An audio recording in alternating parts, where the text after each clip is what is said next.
Welcome back to the South Stands, a Buckeye football podcast by Ohio State fans for Ohio State fans from the West Coast. I'm your host, Zach Moore. Today is Wednesday, September 20th, 2023, and today I'm very happy to be joined once again by fellow South Stands contributor Paige Van Horn from Denver. PBH, my man. How's it going, my friend? It's going well. Going to be seeing you in a couple, 48 hours? Yeah, man, I'm looking forward to it. Going to be a very, very, very fun weekend. I cannot wait. We are also joined by fellow contributor Chad Plummer from Cleveland. CP, what's the word from the 216? What up? All good in the 216, man. Well, I mean, it's been a rough week in the 216. You know, you saw what happened to Nicky Chubb. Oh, man, yeah. But other than that, the weather's beautiful. It's Notre Dame weekend. Fuck the Irish. I'm excited. All right. Well, let's get cranking here. So the Buckeyes are now 3-0 and holding at number 6 in this week's AP poll after what I thought was a pretty damn impressive 63-10 drubbing of Western Kentucky last Saturday. Now, I want to spend just a few minutes looking back at that result with you guys today, and then we'll spend the bulk of the pod looking ahead to the Buckeyes' visit to South Bend to square off with number 9 Notre Dame this Saturday. PVH, you and I will be there representing the South Stands. CP, what's your status? Are you going to make it? Probably not. Probably not. Okay. Probably not going to make it. Okay. This whole new puppy thing has put a real curve into the plan, man. It's God crazy. damn it, Johnny! Damn it, little Craigie. But I'll tell you, he's a fucking demon seed. This fucking little 10-week straight game. Just wants to fucking. Oh my god. A demon seed. I'm up my meds. Let's put it that way. All right, man. Well, you will be there with us in spirit. And finally, if we have a little time toward the end, guys, there are some really interesting games happening around the country. Pretty interesting slate, I think, across the board. Thought it'd be fun to look at some of the other games happening, but only if we have time. Okay, before we dive into this, I want to issue a quick mea culpa on a couple of mistakes I made on Sunday's pod. I messed up the sequence of events in my recap of the Western Kentucky game. After forcing that strip sack on Kyle McCord in the first quarter, Western Kentucky kicked a field goal on the ensuing drive. I mistakenly said the Hilltoppers drove for a touchdown on that possession, but they, of course, didn't score that touchdown until the second quarter. I also mistakenly referred to Notre Dame's opponent last Saturday as Western Michigan, and as our friend Mikey Corcoran pointed out on our text thread, it was the mighty Chippewas of Central Michigan the Irish defeated in South Bend last Saturday, and not the Broncos of Western Michigan. On the planet that would pick up on that. But hey, my bad there, fellas. You know, we have a certain standard here on the South Stands that, I want to maintain. The Corcoran standard? Is that what that is? It's still a pretty low bar, but I do want to try and maintain the standard as much as I can. All right, gents. Before we preview Notre Dame, I want to get a couple of quick thoughts from each of you on Ohio State's 63-10 evisceration of Western Kentucky. PVH, I'm going to start with you. Give me a couple thoughts on that game. Well, I think it's everything that we wanted to see. I think McCord being named the starter, I don't know if it was psychological, but the offense was just in way more rhythm. Mm-hmm. Another good game by Trey. Everything was, firing on pretty much both sides of the ball. Yeah. I think the turning point of that game, and I think it was maybe mid-second quarter, they went for it on 4th and 6. Mm-hmm. Western Kentucky did. And then the next play was the bomb, I think, to Harrison. Don't correct me on that, Corcoran. But then the floodgates opened. It was over. And I remember at the time thinking that's a risky play here at this part of the game, right? Because, they were kind of hanging around, right? We were all, or at least I was, it was 10-7. You're like, oh, this could be a battle. And I thought, the Western Kentucky would be able to do some things on offense. And kudos to the defense for, honestly shutting those guys down. Burke's playing out of his mind, yeah. Right? I mean, our corners, Hancock, I think he got, burnt on one play. Big deal. That happens, right? It was a good receiver, too. Corley's a good player, yeah. And Ignoson, I mean... He was good. You've got to feel really good about our, secondary at this point. The defense is playing great. They were also able to get pressure. I know that was a big thing for you. Yeah. You wanted to see that. But, essentially that And it's funny, right? Like that's the expectation we have for every Buckeye game, but it was good to see, especially going into this game. And you can kind of, hopefully just chalk the first two games up to, some, learning curve on both sides of the ball. I think you're probably right about that. Yeah. So it was 14-10 with about 8 minutes to play in the second quarter. And Western Kentucky forced that strip sack on Kyle McCord in the first quarter. They were able to take the ball from there, kick a field goal. Ohio State scored again to make it 14-3. Then on Western Kentucky's next possession, they go 75 yards. Really, their only sustained drive of the whole game to make it 14-10. And then it was on Ohio State's next possession when McCord hit Marvin Harrison Jr. on the bomb, 75 yards, and it was really kind of from there that the rout ensued. Yeah, it was over. And Western Kentucky went for it twice and on fourth down in the second quarter. Ohio State held them both times. And it was that first stop where they got the fourth down stop on actually some great pressure by JT Tuimoloau, forcing a bad throw into Ohio State secondary. I think that was the play where Josh Proctor almost picked the ball off. So the ball falls harmlessly to the turf. Buckeyes take possession on the very next play, trip train him up the middle, 40 yards for a touchdown. And actually, Ryan Day's teams are really, really good at front running, right? When they get a couple score lead on you, man, they can rack it up in a hurry. So I was really impressed with that. But I thought, through that, like I said on the pod on Sunday, I thought through about a quarter and a half, the game kind of played out as I expected. I thought Western Kentucky was good enough to make it a little uncomfortable in the early going for us. CP, how about you? Give us a few thoughts on what you saw in that game. Well, when I was impressed when we came out and looked the way we did. It's one of those like, back of your mind, like, oh, we hear the hill climbers. They're like, they hill throw climbers. The ball, air attack, the air attack, this and that, and I'll be honest with you, I felt very, very comfortable with that defense. Yeah. And I'm getting more and more comfortable each week. Now, obviously, we'll see a little bit more, as we preview the Notre Dame game, like what happens there. But, I think I'm feeling good, man. Yeah. I like how we came out. I feel like play calling was a little better, and it still made me believe that Day is not showing his hand for Notre Dame. Yes. So, and it was good that McCord came out and as the captain of the ship for the first time where there was no bullshit going back and forth, Mm-hmm. I think he stepped up and it shows why he is QB1, which I know you love that term. And Trey looks good again. Yeah, he did. Our offense is like the only thing holding that offense back is the play calling, and I'm yet to put a stamp on that as like bullshit stamp until I see this Notre Dame game. But overall, man, I'm happy, man. I feel comfortable coming into the Notre Dame. Obviously I'm all twisted up inside, because this is a big game and I hate Notre Dame. Haven't been relevant since '91, just to throw that back in there again. But so I'm excited. I feel comfortable. I got a solid feeling. Okay, great. Yeah, you're right. It was another nice day out of Trey Henderson. 13 carries, 88 yards, 6.8 yard per carry average. And I like what he did also in the passing game. He only had one reception, but it was a nifty kind of flare out of the backfield. He made that first man miss, went for 27 yards.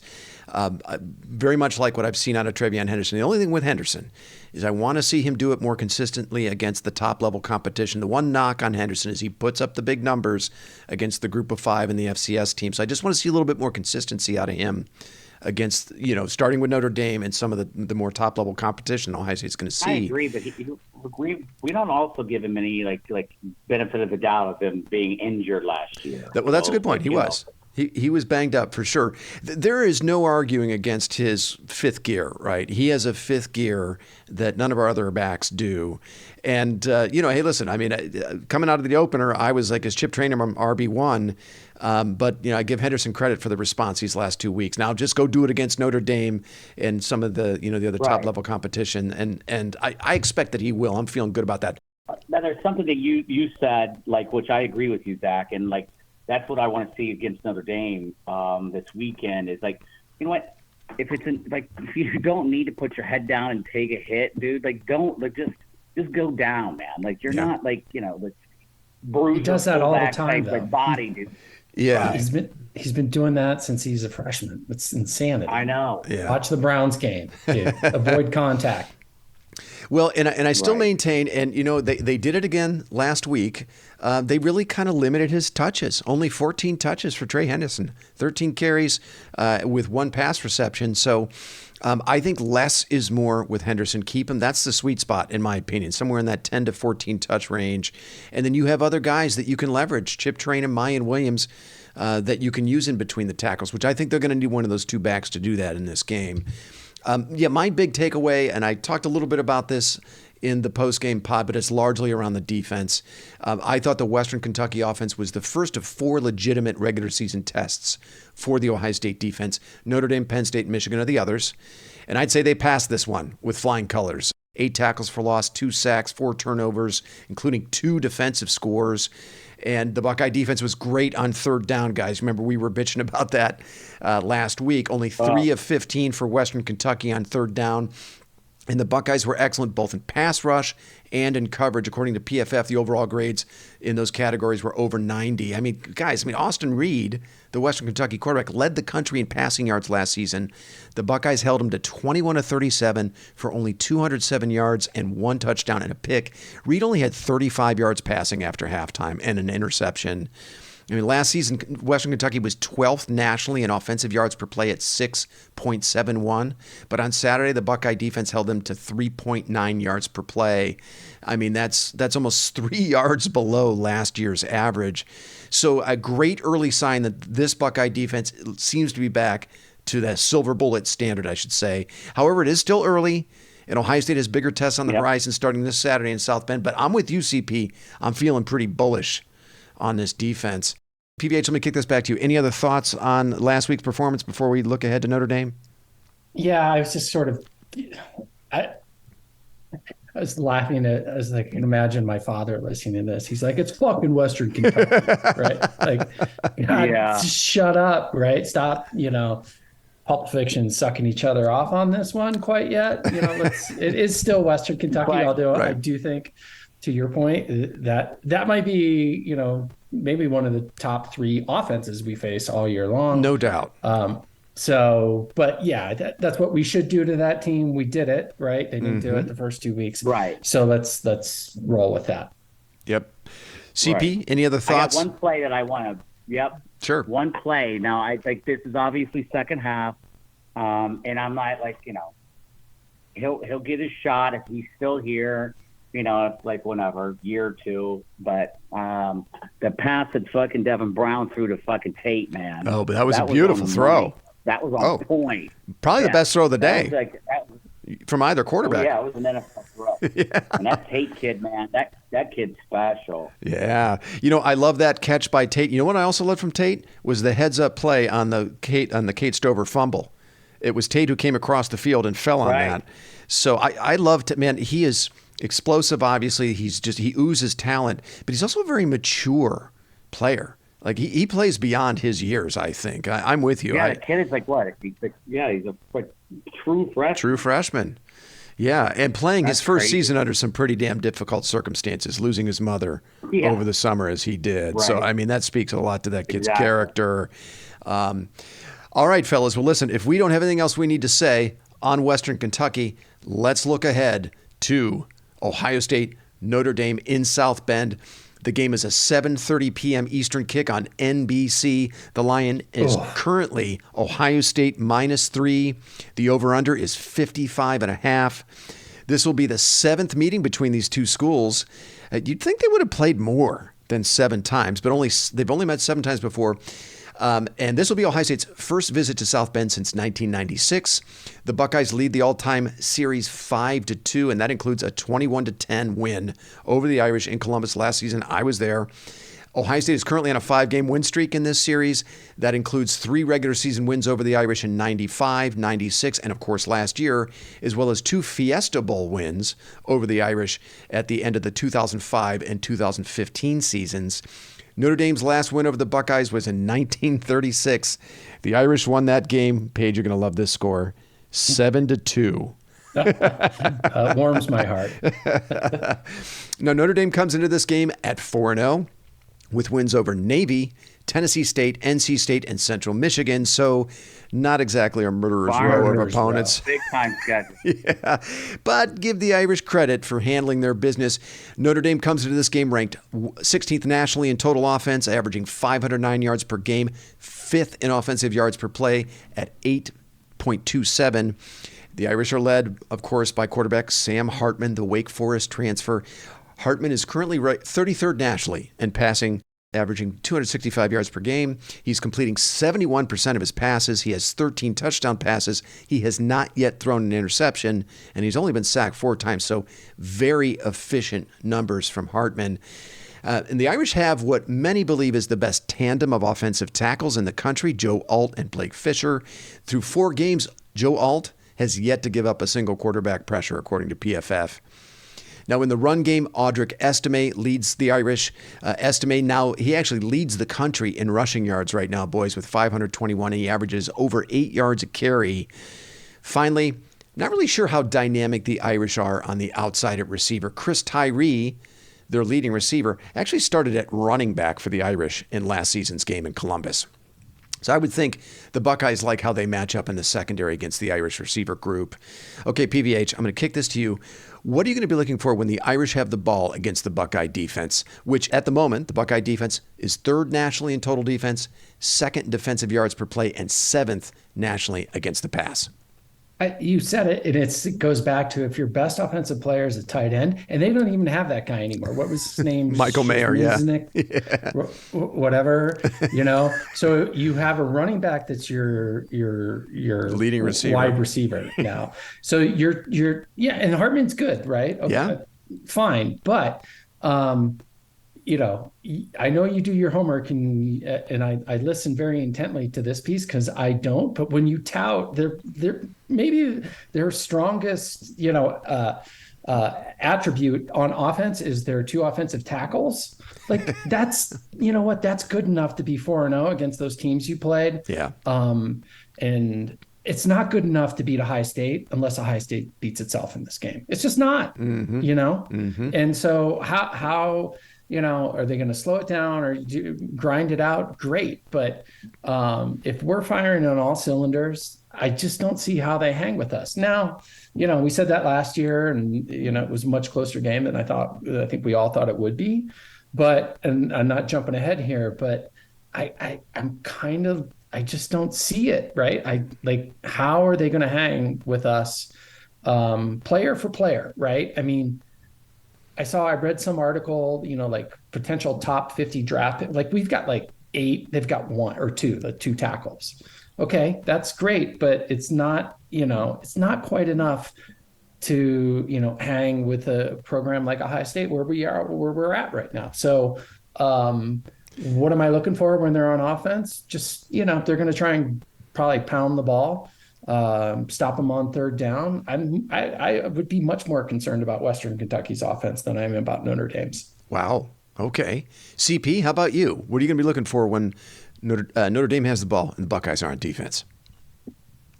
I'm not sure if what he's drank tonight, like the tequila. I know he's got a dinner reservation. Fucking A. Hey, I mean, I like it because Paige usually doesn't talk like that. It's a different energy this week from Paige, isn't it? Yeah.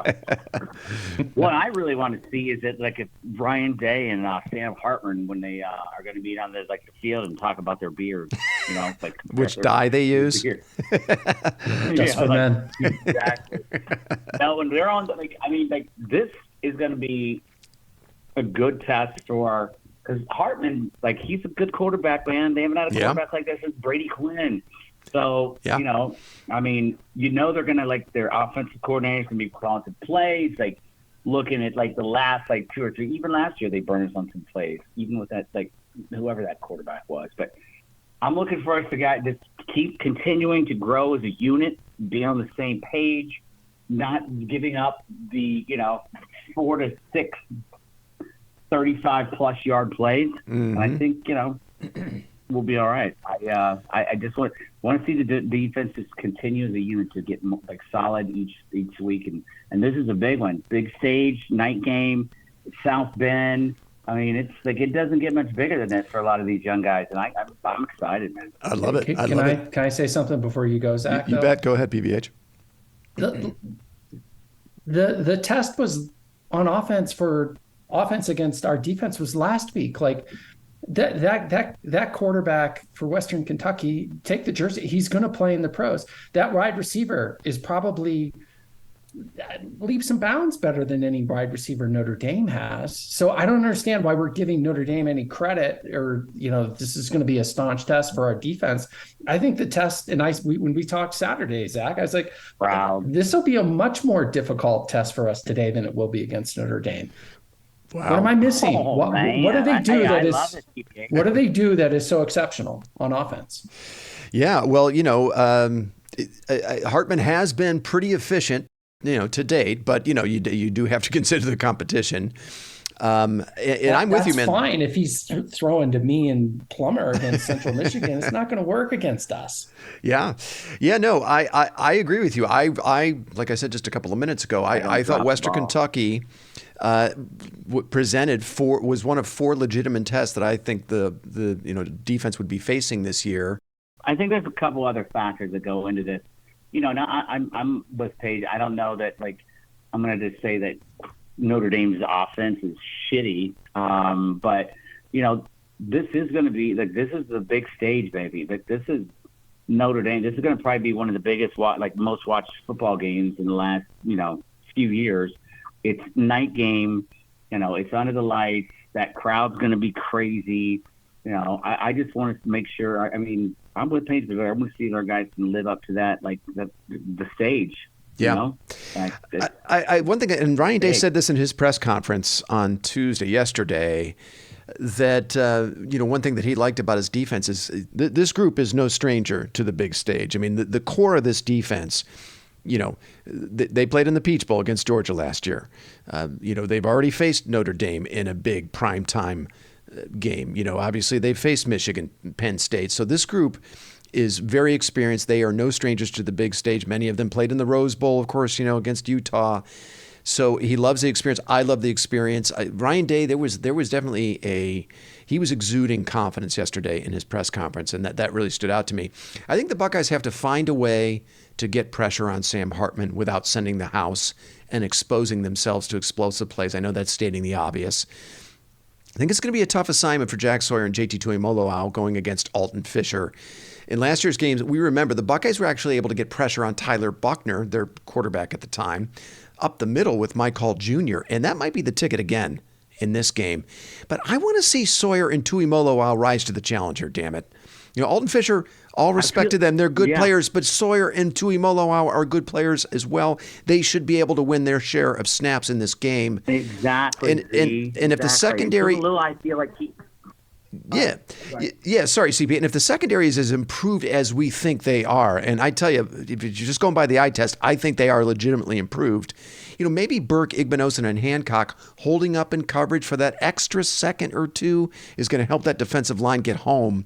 Now, the book on Hartman is that he likes to hold on to the football. That there's a lot of evidence to support that.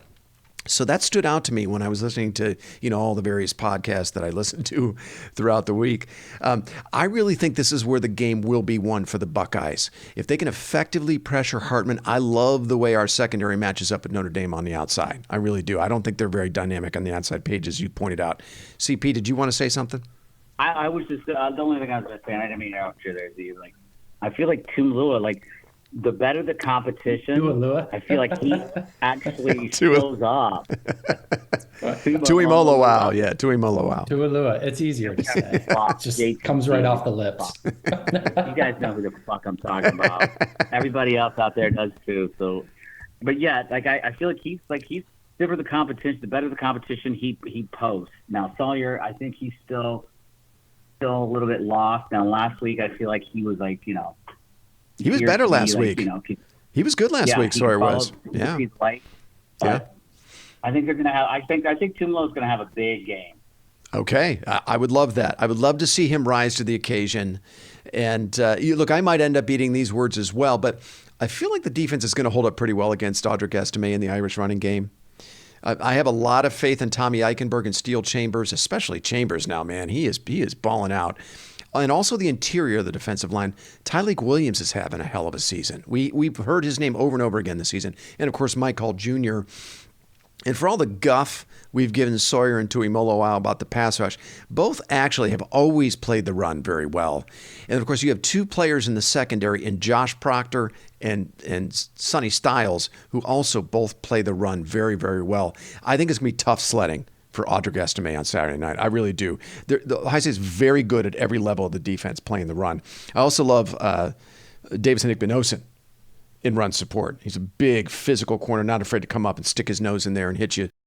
Paige, I'm going to kick this back to you. Any other thoughts about when Notre Dame has the ball against the Ohio State defense? Our defense is built to shut those guys down, right? I mean, we match up well. When's the last time, you have to be really dynamic in, or we have to have mental errors, right? Like Western Kentucky just scared me much more than Notre Dame scares me. Yeah, they probably, they'll put up some points, 10, 17, whatever the case may be. But to grind it out, 60, 70, 80-yard drives consistently, I just don't see how they're going to do it, and then Knowles will adjust, right?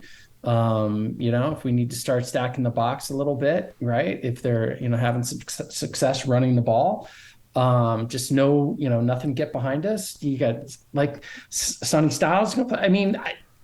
Prove it. Yeah. Right. I just don't think Notre Dame is quite there yet to compete at this level unless we do something stupid. And, like we did against Michigan last year, then, make them earn it. I guess that would be my last. Make them earn every point they get. No cheapies. Long sustained drives. Yep.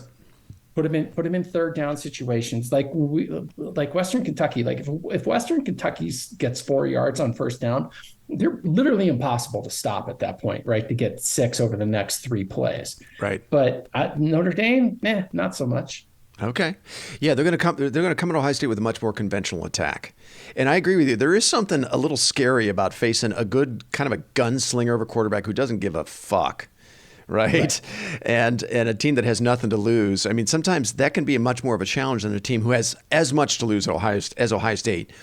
And that is clearly the case in this game, right? Notre Dame is going to, they have as much to lose as Ohio State, perhaps even more. And, they're going to approach this game a little bit more conventionally than Western Kentucky. And I think that plays well into what our defense does well. Okay, let's flip this around, fellas. Let's have a look at the Notre Dame defense. And at least statistically, guys, it's pretty damn good. The Irish are 4th nationally in total defense, allowing 234 yards per game. They're 3rd in defensive yards per play at 3.82. They're 4th nationally in pass defense, allowing 127 yards per game. They're not quite as stout against the run. The Irish are 42nd nationally in rush defense, allowing 107.5 yards per game. A few names to watch on that side of the ball. They have a pair of good linebackers, Jack Kaiser and Marist Liufau, who are their top 2 tacklers. Kaiser is their 2nd highest graded defender, according to PFF, and Liufau is right behind him. And defensive tackle Howard Cross III is another player to watch. He's actually Notre Dame's top graded defender, according to PFF, with a grade of 88.4. He also leads the Irish defensive linemen, all Irish defensive linemen, in pressures with 7. Now here's a name Ohio State fans will know, Javonte Jean-Baptiste, who transferred during the offseason. Jean-Baptiste, who was a decent rotational player for the Buckeyes. He actually starts for the Irish. So I think that should tell you a little something about the Irish pass rush, right? I mean, he was their 5th or 6th best defensive end last year, Javonte Jean-Baptiste. He's starting for the Irish defense.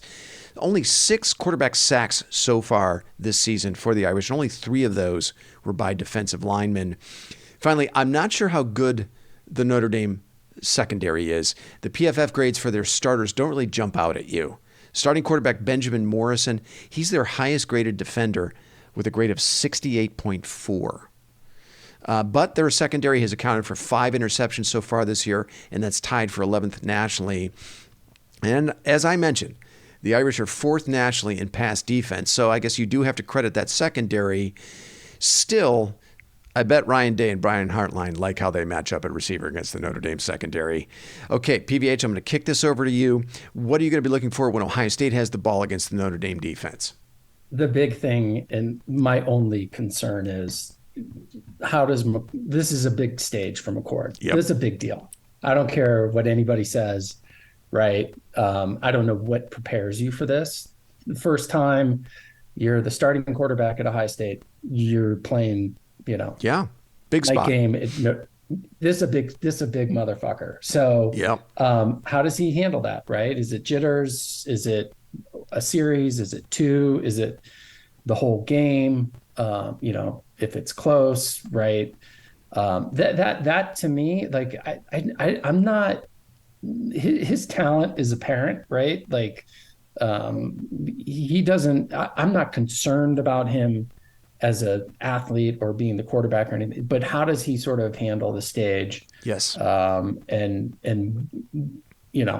So where does it go from there? And so other than that, it's hard. Notre Dame hasn't played anybody, so they might be better than we think. I just don't think they're going to be able to hang with us with their defense against our offense, or excuse me, the other way around. So it's up to McCord to sort of control his nerves. And if he's got that under control, and I think this is where Day can really help him, right? Mm-hmm. Some underneath passes, get him comfortable, maybe take the crowd out of it early, then we're going to be fine. But to me, because we know what we have on offense, is McCord, ready for the moment. Okay, I like it. CP, how about you? Give us some thoughts on when Ohio State has the ball against the Notre Dame defense. Well, I'm not worried about McCord at all. I think last week he took the steps that he needed to, to get all the dust settled. Like, I stayed at this program. I could have transferred. I think he's ready to take that next step. I think he's going to go off. I think he's going to ball out. I just hope the play calling's there. I think we need to have a balanced, offense, passing majority, run the ball. Yep. Offensive line, big key. Huge. Okay. Yeah. I think McCord needs to wear a black turtleneck with that suit as opposed to the. I'm all good with the turtleneck, but I need the black with that suit. You know what I mean? All right. Yeah. With the Lulu Merce. Does he have a Merce yet? For this offense. I'm super stoked for this offense to get to show just the display of the talent that we have on NBC, the home of the Irish. It used to be there. It still is. I know. I can't wait. I'm so excited. I think this offense is going to have a big blowout. Hey, listen, this is who we are. I love it, man. Yeah, maybe the Notre Dame defense is actually greater than the sum of its parts. But, looking at the numbers here, it doesn't seem to me like the Irish have the personnel to exploit the one real weakness on the Ohio State offense, which has been the offensive line, although that unit has actually kind of steadily improved since the opener. And the Irish have good linebackers. Yeah, I agree. Now, the Irish have good linebackers, but they look pretty average on the defensive line, outside of maybe Howard Cross III at defensive tackle. Like I said, Ohio State's 6th best defensive end from last season starts for the Irish. Does it all? Yeah, and Notre Dame looks solid in the secondary, but I think that number 4 pass defense ranking rather, might be more of a function of the offenses they've faced so far. And now they're getting the best receiver group in the country on Saturday. So I think you take the Buckeye receivers in that matchup all day long. I also thought Central Michigan last week had some success running the ball on the Irish in that game. Their running backs averaged about 5.5 yards per carry against the Irish last week. That was a 7-point game at the half, boys. And the week before on the road at NC State, Notre Dame only had a 7-point lead going into the fourth quarter before pulling away for a comfortable win. Go ahead, CP. Interesting. I think we established the run. it's over. It's just like it could get real messy, real easy. Yeah, like real early. Like and, we established that run game. Yep. They can't stop us there, and then that opens up play action. Yep. Yeah. I agree with you, PVH. I'll echo your sentiment about Kyle McCord. Big spot for him. But if he can keep his composure, which actually seems to be one of his strengths, I think Ryan Day had actually noted that one of his strengths, one of his great attributes, is his ability to keep his composure. For example, last week, the strip sack. Not a great moment for him. He didn't make the right read. He had Marvin Harrison Jr. open, just hesitated, took the sack, didn't secure the football. But, he basically turned right around a couple series later, goes 75 yards on a beautiful rainbow to Marvin Harrison Jr. That ball traveled like 55 yards in the air. So I love the fact that you saw his composure, didn't get rattled. There wasn't any shitty body language from McCord, right? So which we sometimes saw with C.J. Stroud. He sometimes pouted.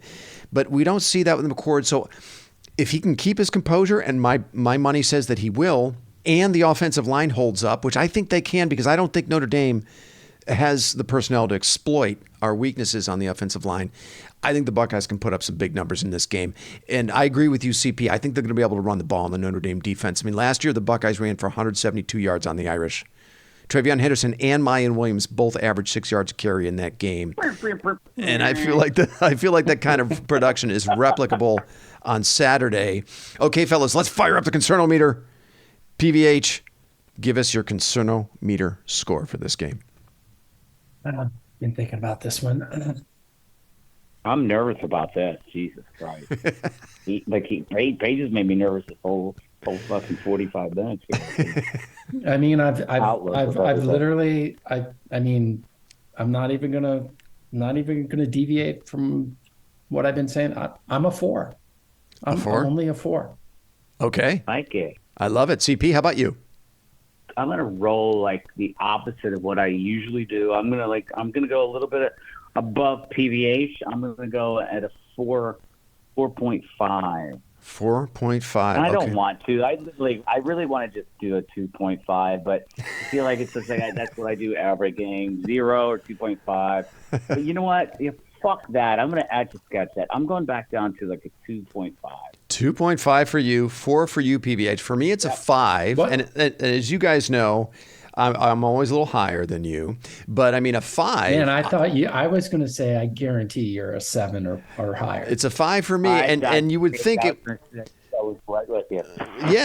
But for me, 5 is pretty low considering this is a top 10 opponent on the road. So I'm feeling very confident. You better check your pulse, make sure you're still alive. It's very low for you. Yeah, no shit. PVH, I want to go back to the talent disparity here between these two teams because you mentioned it before. According to the 24/7 team talent composite, Ohio State number 3 behind Georgia and Alabama. That's almost 100 points ahead of Notre Dame, who's all the way down at 11. It's a similar disparity in the blue chip ratio. Ohio State's at number 2 in that. They're 85% in the blue chip ratio. Notre Dame is 10th at 65%. So there always has been a pretty significant talent disparity between these two programs. And we're seeing it again this year. I feel like last week, Ohio State showed us a little something, especially on defense. It makes me think they figured a lot of things out. I'm bullish on the Buckeyes right now, boys. The defense, most especially. Okay, fellas, let's hit our score predictions. Again, the line is Ohio State -3. The over-under is 55.5. PVH, give us your score prediction. 42. No, 4. Let's go with something a little weirder. 45-18. 45-18. Is there a safety in there? Away from these guys. 45-18. Okay, I love it. How about you, CP? I'm just going to keep it right. I'm going to go 48-13. 48-13. So you guys are good. You guys are taking the over big time. I got Ohio State. I'm a little more conservative than you guys, as per usual. Ohio State 35, Notre Dame 20, but it's not going to feel quite that close. Now, I seriously considered picking the Buckeyes by more than that. I just think they're pretty well equipped defensively to limit the Notre Dame offense. And I also wonder if the Notre Dame defense might be, propped up by the competition they've faced so far. Talking Navy, Central Michigan, both rank in the 100s nationally in total offense.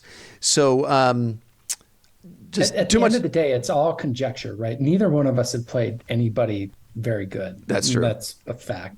Yeah. But you can just go on the talent discrepancy and whatever metric you want to use or whatever publication you want to use, like it's really not that close. And that's all we can really go off on. Yeah. Quarterback might even be a wash, but other than that, or maybe there are 2 tackles.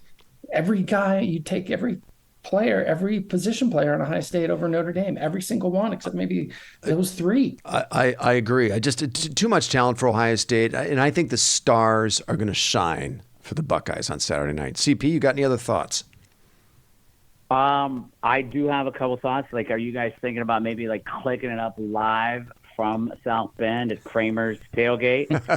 You guys, Man, that would be pretty ambitious for us. I expect that looks like to be an epic fucking tailgate. Yeah, I would expect PVH and I to be perhaps a little too overserved at that stage to have a coherent South Stands podcast. Barnes is flying in Saturday afternoon. Yeah, what's the over-under of my first Heineken of the day? That's actually what time? That's actually I would say it's definitely early morning would be my guess. Mid-morning. I would say I'm going to set it at 9:30. Dude, if it's 10:45, we're in big trouble. Oh, I was going to say 9:30. You are in big trouble because if you guys are going to go to Kramer's tailgate, dude. He was raging last week. Game day was up in Boulder, dude. He went till the end of the game. I said, dude, are you going to make it till the end of the game? You're going to party till the end of the game? He's like, seriously. All right. Well, okay. So this is what PVH and I are stepping into. All right. Bring that victory home, boys. Hey guys, we got a couple minutes. Why don't we go rapid fire? Rapid fire down the rest of the schedule. Pretty interesting slate on Saturday. Some games I want to hit real quick. Okay, let's start in the early window, noon Eastern. This could turn out to be an interesting game. 3-0 Rutgers visits number 3 Michigan, also 3-0. The line is Michigan -24. Their over-under is 44. Does the Fighting Greg Schianos have a chance to make this a game, PVH? How do you see this one? They might. Bowling Green did. Yeah, they did. J.J. McCarthy looked like shit last week. 3 terrible interceptions. Terrible. Yeah. So they were nerved up at halftime there in the Falcons. I remember in 2021, Rutgers gave Michigan a real fight. That was a really close game. So I don't know. Maybe this might be a little tricky for Michigan. It's a Big Ten opponent. They played 3 of the worst teams in college football. Leading up to this, I would not be surprised if this is a closer game than people think. All right, I'll take Rutgers in the points. Schiano, though, he's really the only one right now, because the Big Ten is not looking great. It's against the landscape of college football right now. So, well, yeah, give Schiano being 3-0. Yeah, absolutely. Okay, so the line is Michigan -24. You think Rutgers covers? I take Rutgers 100%. Yeah, I kind of feel like they will as well, partially because of the way Michigan plays, right? They don't really worry about things like covering, but also I think they might. I think Michigan might be in for a fight here. I also think Rutgers covers. Okay, number 4 Florida Is it State. in Ann Arbor? Yeah, it is. Okay. Yeah, number 4 Florida State visits Clemson, who's 2-1, unranked. Who do we like in this one? Florida State looking shaky in the second half last week against Boston College. We were very lucky to escape with a win. PVH, who do you like in this game? The line is FSU only -2.5. Against Clemson? Against Clemson. They're not ranked. They have to be. No, they're unranked. That's insane. Well, they got beat that first that big game. They got beat like a drum by Duke, 28-7. They lost by 3 touchdowns to Duke. I know they lost, but the national media is on I hope Dabo Dabo falls big down time. the hill. That's crazy. Writing down that hill. Yeah. These days. Is this a game? Yeah, I think so. Dude, Florida State's not that good. I heard the they blow by got blow talent. from Juan in Boston College last week, and Boston College blew that. I'm gonna roll with Dabo. All right, you think Dabo pulls it up? How about UCP? Not a fucking chance. I hope he falls down the fucking hill when he's sprinting down it. Fucking biffs it and then fucking gets their ass beat. Like, fuck Dabo. Florida State. Yeah, but at this point, we should be rooting for Dabo. We should be. I mean, come on. I mean, would never. The ACC is not going to be any fucking gauntlet, actually. So there's probably not many opportunities for Florida State to lose. So this has got to be one of the bigger ones. I agree. I'm rooting for Clemson in this one because you have to. Yeah. But CP, you like Florida State by a million in this one. Well, I wouldn't. Dude, you're gonna have to root for Dabo. You know my like disparaging for Dabo. I just don't like that clown. Dude, he had fucking Wahlberg in there last weekend in their locker room. Mark Wahlberg was in the locker room last. Yeah, dude, give him a pep talk and shit. What? Dude, that is the last guy I would have expected in the Clemson locker room. Mark Wahlberg. Yeah, I was like, what does he even have to do with this? And fucking Dabo's back there, just like every word going, he's just grinning like. Dude, they're both Bible thumpers. That's why. Oh, is that why? Marky Mark is Jesus is going to win this for you, boys. All right. Okay. I had no idea. I like Clemson in this one. Hey, wait, let's move on. We're running out of time here, guys. All right. Colorado visits Oregon. This is going to be must-see television. The line is Oregon minus 21. What do we think, PVH? Did the Buffaloes run out of steam in this game? No, man. I think Prime is legit. I think they will probably lose, but I think they'll cover. And there's some bulletin board material for this one, right? Didn't Dan Lanning say in the offseason when Colorado was leaving the Pac-12, he said, "What have they accomplished?" or something like that. Yeah. So, yeah, I mean, it's obviously devastating not to have Hunter, but Dion, come on, man, he's for real. So I don't know if they can win the game, but I definitely like him to cover. The over-under is 70.5 in this game. A lot of points. How about UCP? Who do you like in this game? Aflac. You like the Ducks? They cover. And they cover. Done, man. Oh, wow. Yep, well, they cover. Yep. Okay. All right. You like Oregon to win big. You know what, I over the last couple weeks, you know what, I've been a little bit harsh, or a little hard on Dion. I love Dion. I love his persona. I love all that, but this, it's going to come to it. You're a non-believer. By the way, Dion does the Aflac commercials, you putz. With Nick Nick Saban. He brings his buddy to Buffalo. All right, so you're picking the Ducks. All right. He's going to get smacked up by that fucking Duck. All right, let's keep moving on here. Ole Miss visits. Well, who do you like? You didn't say who you like. Oh, yeah. It's hard for me to bet against Dion. I think it is a big loss, though, missing Hunter. And, man, they went into overtime. That was a pretty grueling game. At Oregon, pretty good team. I think it's close, but I'm taking Oregon in this one. Big Deion Sanders fan. I think this season's going to be a huge success for them. But they're not running the table. Not with this roster. Give Deion another couple seasons to build out that roster with his guys. Then I could see them making a real run at a playoff spot. But this year it's all about, I think, just leveling up, winning 8 or 9 games. This is a tough assignment here. And don't they get USC the following week? Yeah, next week. Oh, man. Are you going to go to that, PBH? That's a great question. Dude, it's probably a really freaking hard ticket. I bet at this stage, yeah. I'll go to that tailgate. I'm definitely there. All right. Okay. All right. So let's move ahead to Ole Miss, Alabama. The game is played in Tuscaloosa. The line is Alabama minus 6.5. Obviously, a lot of issues, especially a quarterback for Alabama. It sounds like Jalen Milroe has been renamed the starting quarterback for this game. Who do we like in this one? Go ahead, PBH. I think probably everyone probably is like, oh, Lane will pull it off. No, this is the kind of game that Saban wins, right? He doesn't lose to assistants. Yeah. That guy can't pass, but he's a great athlete. Yeah. They just need to roll with him and live and die with what he can do and what he can't do. Right. So I like Bama to cover. I'm with you. I like Bama as well. And a close one. They may not cover. I think I like Bama in a close one. How about UCP? I mean, do you think Saban's going to lose 2 weeks in a row? Man, I mean, I'd love to see it, but I mean, he's got a loss. What? Sorry about 2 weeks. Do you think he's going to get a second loss this early in the season? No. I mean, they lost to Texas. What was it? Was that not last weekend? That was 2 weeks ago.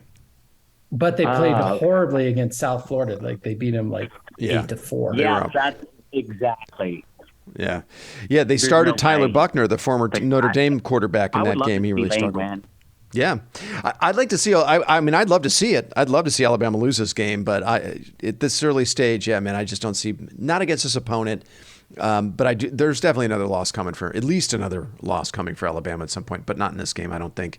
All right, one other game I want to look at before I let you guys go.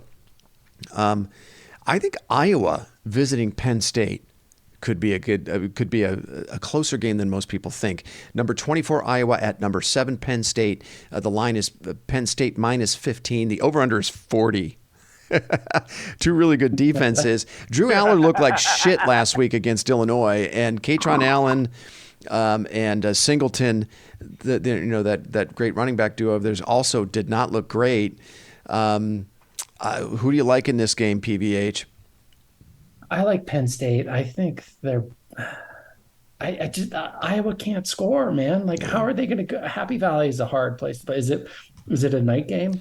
It is a night game. No, it's a whiteout. Yeah, dude. Whiteout, dude. Whiteout, bro. I don't give a flying fuck whiteout or whatever. Penn State is hard. No, dude. It's an atmosphere. Do they cover? Do they cover the 15? Yes, they do cover. Okay. Yes. How about UCP? I don't know. I'm going to go on the flip side of that. I'm going to take Iowa covering. Penn State wins the game, but Iowa's defense is solid, man. Yeah, man. Really good. Like they were solid last year. They're I think they might be even a little bit better this year. And Penn State, like, they had a little, there's a couple of kinks in the armor last week as well.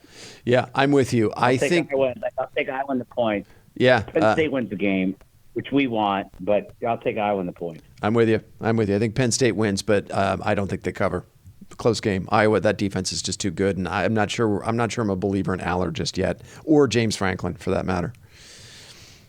All right, fellas, listen. Hey, that was a great effort for Thursday. PVH, I know you got to jump. You got dinner plans. I'm going to see you in 3 days? And I just wanted to say, bring that victory home, guys. 3 days. What do you think it is? Wait, what is it? It's not Wednesday. Even Thursday. Oh, geez. No, it's Wednesday. But you still can't even get the math right. I'm sorry, man. I'm sorry. Yeah. I'm going to see you in 48 hours, my friend. I fly Friday. He flies Thursday. So yeah, by this time in 2 days, I'll see you, PVH. Yes. Within 46 hours. I need a FaceTime video from Kramer's tailgate. All right, that's what I need. All right, man. South Stand. Okay, we will definitely do that for you. South Stands had that? Absolutely, I'm sure. Yeah, I'll have something that says South Stands on it for sure.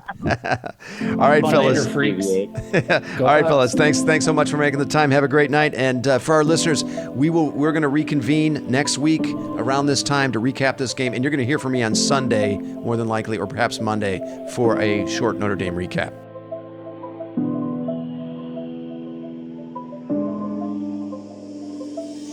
You've been listening to the South Stands, a Buckeye football podcast. You can follow us on Twitter, Instagram, and Facebook, and visit our website at southstandsosu.com.